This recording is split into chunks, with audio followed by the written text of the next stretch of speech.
Hi, I am Barb Steinberg. I am a parent coach and a teen life coach for girls and a speaker on teen girl issues. Recently, in my life coaching practice with girls, I've noticed so many of our girls are really struggling during this pandemic experience and having so much more time away from peers and activities and their normal active lives. And I'm noticing that it's really impacting a lot of girls' emotional states and mental states. And so I wanted to talk with you a little bit about the signs and the symptoms of depression in teens, just to notice and to watch for and observe in your girls to make sure that they are doing okay, or to notice if they are struggling and do need professional help. So in terms of emotional changes that you might see your girls seeming or appearing more sad. There's more sadness than they used to have, or crying spells.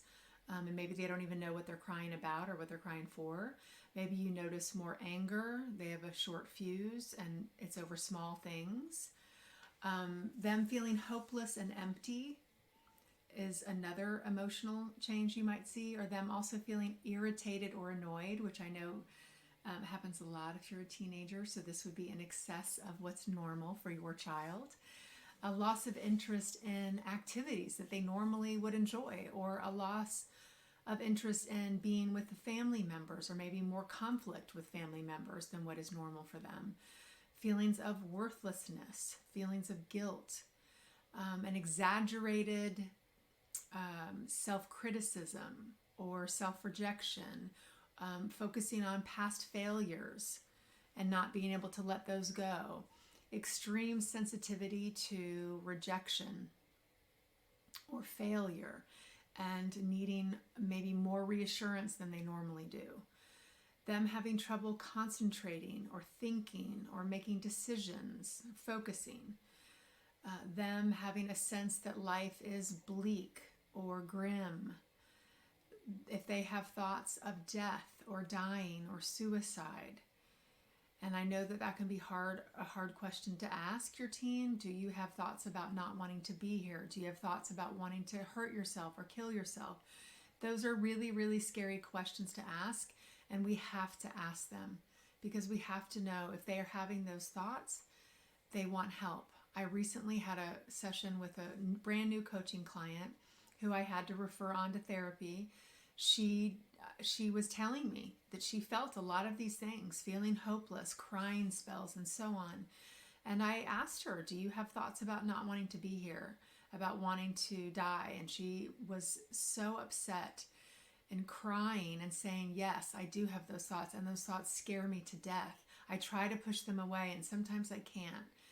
And so in that case, I had to break confidentiality to keep her safe and share that with her parents, and to get her to a therapist immediately so that she can begin to work on her depression that she was feeling and to help her.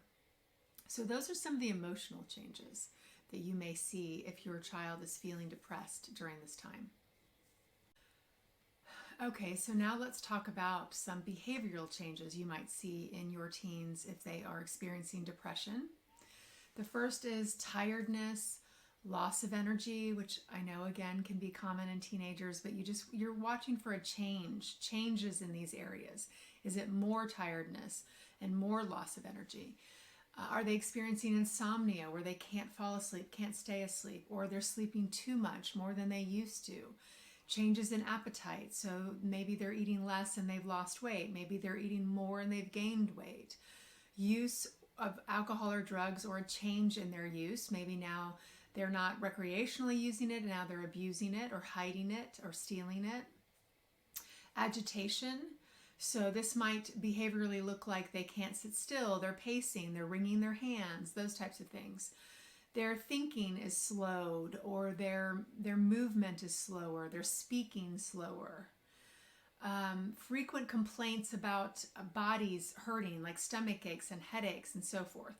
Social isolation, if that's new for them or it's increased and changed. Poor performance in school, maybe their grades are dropping, they're not turning things in, and that is different than how they used to be, and maybe they have excessive absences now. Acting out, outbursts, disruptions, risky behavior, risky choices that maybe they didn't do before. If you're seeing any form of self-harm, such as cutting or burning or excessive tattooing or pulling of their hair out and so forth. And then lastly, if they have a suicide plan, if you've asked them, do you have a plan of how you would kill yourself?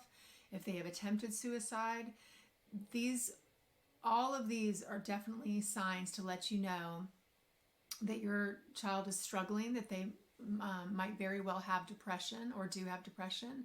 And that's when it's time to bring in a medical professional, whether it's their pediatrician or a psychologist, psychiatrist, a therapist.